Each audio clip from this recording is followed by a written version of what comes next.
learners, thank you for showering your love to our channel Learn English with Zita. Friends, आज हम जो बात करेंगे वो हम अपनी एक सीरीज चलाएंगे जिसमें हम आपकी थोड़ी सी फ्रेजेस, थोड़े से इडियम्स एंड थोड़े से प्रोवर्ब्स को एक्सप्लेन करेंगे। सबसे पहले तो मैं आपको ये बताना चाहूँगी कि फ्रेजेस होती क्या हैं। फ्रेज जो होते हैं वो कॉम्बिनेशन ऑफ वर्ड्स होते हैं, 2 या 3 या 4 वर्ड्स का कॉम्बिनेशन होता है और फ्रेज जो होता है वो बिल्कुल डायरेक्ट मीनिंग देता है। So it gives you the direct meaning. So it is a combination of word that gives you direct meaning. Phrases के साथ अच्छी बात यह है कि वो हमारे जो सेंटेंसेस हैं उनमें 4 चांद लगाते हैं, एनहांस करते हैं। इडियम्स हमारे दूसरे पायदान पे आते हैं। तो इडियम्स होते क्या हैं?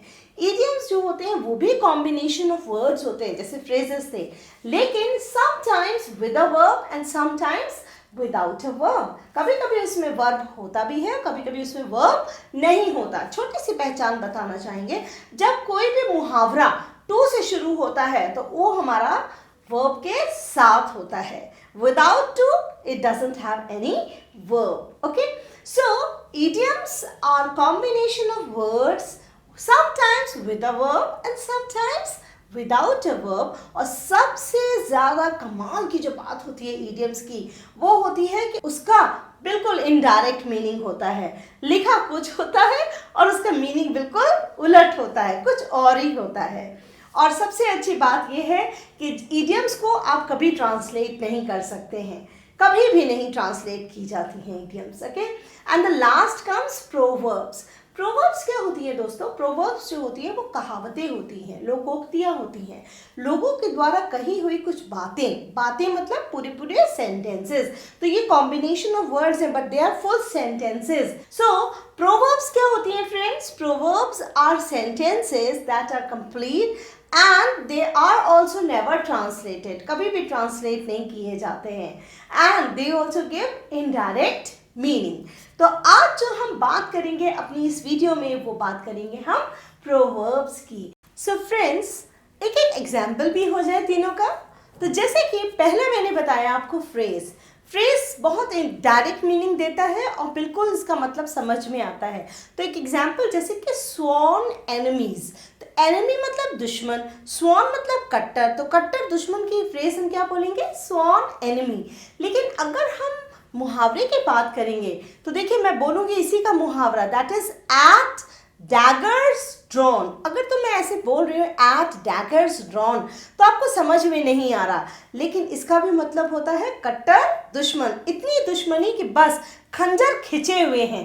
खंजर means at daggers drawn. Drawn मतलब निकले हुए हैं, बिल्कुल अभी मार देंगे हम। सो खैर ऐसा नहीं होने वाला है। So this was our idiom at daggers drawn. और प्रोवर्ब्स मैं आपको करा ही रही हूँ अभी। तो जैसे मैं आपको पहला प्रोवर्ब बताती हूँ, आसमान से गिरा खजूर में अटका। आप अभी आपके एग्जाम्स ख़त्म हुए हैं और पता चला आपके एंट्रेंस एग्जाम्स की भी डेट आ गई, तो आप क्या बोलेंगे? अरे भैया मेरे साथ तो बड़ा खराब होता है, आसमान से गिरा और खजूर में अटका। So from the frying pan into the fire. Repeat please. From the frying pan into the fire। ये इसकी प्रोवर्ब होती है, लोकोक्ति होती है। इसी के साथ एक और बहुत अच्छी प्रोवर्ब है और वो है अपने मुंह मियाँ मिट्ठू। ये कौन सी बात हुई भाई? अपनी ही तारीफ अपने आप कर रहे हैं, तारीफ पे तारीफ। तो जब आप स्वयं की तारीफ ही किए जाएं उसके लिए हमारी इंग्लिश होती है self praise is no recommendation. या please speak please. Self praise का मतलब होता है स्वयं की ही तारीफ करना। प्रेज मीन्स तारीफ। देखिए तारीफ के बहुत सारे वर्ड्स हो सकते हैं, जैसे कि अगर मैं कहूँ कि मैं आपकी बहुत तारीफ करती हूँ तो I appreciate your efforts. Applaud का भी मतलब होता है तारीफ करना। कमेंड से बहुत अच्छा एक वर्ड होता है कमेंडेबल एफर्ट्स। तो government is doing some commendable efforts. Commendable means तारीफ के लायक। Eulogize, very good word. So खैर वो क्या की हम बात नहीं करेंगे, आज हम सीधे प्रोवर्ब्स की बात करते हैं। So if I say अपने मुंह मियाँ मिट्ठू, so what is the English of that?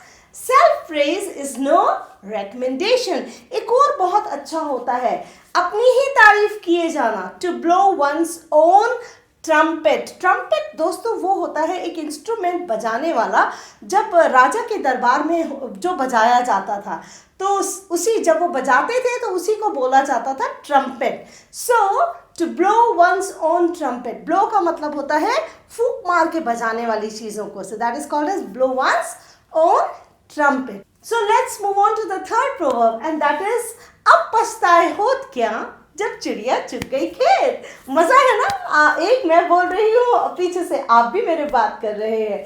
सो अब पछताए होत क्या अब जब चिड़िया चुग गई खेत। So the English of this is there is no use crying over spilled milk. So it's no use crying over spilled milk. जब आपने कहना हो ना कोई फ़ायदा नहीं है, तो आप उसके लिए एक बहुत अच्छा एक स्ट्रक्चर होता है, उसको बोला जाता है इट्स नो यूज। अब वहां जाने का कोई फायदा नहीं है, it's no use going there. तो याद रखिए इट्स नो यूज के बाद आपने वर्ब के फर्स्ट फॉर्म और आईएनजी भी लगाना है। थोड़ा सा बता भी देते हैं ना, क्या दिक्कत है। So it's no use talking to him now. अब उससे बात करने का कोई फायदा नहीं है, it's no use talking to him now. अब वहां बैठने का कोई फायदा नहीं है, तो देखिए बैठना आपने बोला एक वर्ड, इसी में आईएनजी लगा दीजिए, it's no use sitting there. So हम अपनी प्रोवर्ब्स पे आते हैं वापस। मैंने आपसे क्या बोला था, अब पछताए होत क्या जब चिड़िया चुग गई खेत। So it's no use crying over spilt milk. Spilt का मतलब होता है फैल जाना, गिर जाना, बिखर जाना। So that was our third. Now we come to the fourth proverb. ये दोस्तों जो मैं आपको proverbs दे रही हूँ, ये वो लोकोक्तियाँ हैं जो आप रोज बोल चाल में इस्तेमाल करते हैं, और अगर आप इनको बोलेंगे और बार बार बोलेंगे, बार बार इस्तेमाल करेंगे प्रैक्टिकल सिचुएशंस में जाके, आप देखिएगा थोड़े ही दिनों में आपकी इंग्लिश में भी कॉन्फिडेंस आ जाएगा। So let's move on to our fourth proverb and that is इलाज से परहेज अच्छा है। इससे अच्छा है कि आप इलाज कराएं, उससे अच्छा क्या है, परहेज करिए। सो that is prevention is better than cure. Please speak, prevention is better than cure. एक और बहुत अच्छा प्रोवर्ब है जो बोला जाता है, भैया इंतजार का फल मीठा होता है, जल्दी मत करो, सब्र रखो, इंतजार का फल मीठा होता है। तो what is the English of this, इंतजार का फल मीठा होता है। So the rewards of patience are sweet. Patience का मतलब होता है धैर्य, इसीलिए कहा जाता है धैर्यवान बनिए। तो धैर्यवान बनिए की इंग्लिश होती है बी पेशेंट। आपको कई बार हम बता चुके हैं, हमारी पिछली वीडियोस में भी बताया है कि बी के बाद या तो एडजेक्टिव आता है, या फिर नाउन आता है, या फिर वर्ब की थर्ड फॉर्म आती है जिसको हम बोलते हैं पास्ट पार्टिसिपल। सो यहाँ पे बी के बाद हमने क्या लगाया है, आप हमको बताएंगे कमेंट बॉक्स में लिख करके। So be patient and have patience, सब्र रखो।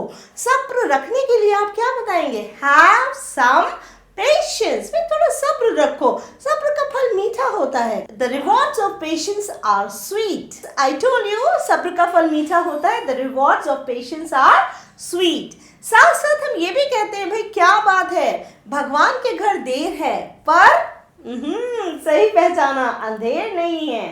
सो भगवान के घर देर है, अंधेर नहीं है की इंग्लिश क्या होती है, God's mill grinds slowly. Grind का मतलब होता है पिसना। सो गॉड्स मिल, भगवान के घर देर है, God's mill grind slowly but surely. Surely means भगवान सब देख रहा है, God is watching from a distance.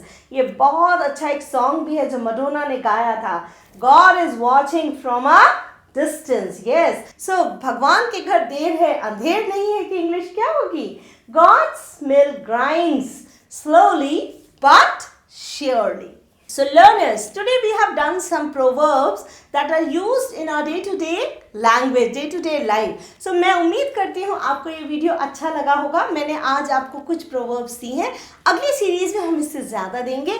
पर उससे पहले मैं ये चाहूँगी कि आप इनको पक्का करके बोलिए, अपने फ्रेंड्स के साथ बोलिए, अपने परिवार में बोलिए, अपने छोटे भाई बहनों के साथ बोलिए। आपको अच्छा लगेगा, आपको कॉम्प्लीमेंट्स भी मिलेंगे, क्यों नहीं। So with this we come to the end of this video and please don't forget to like and share and keep watching our channel learn English with zeta.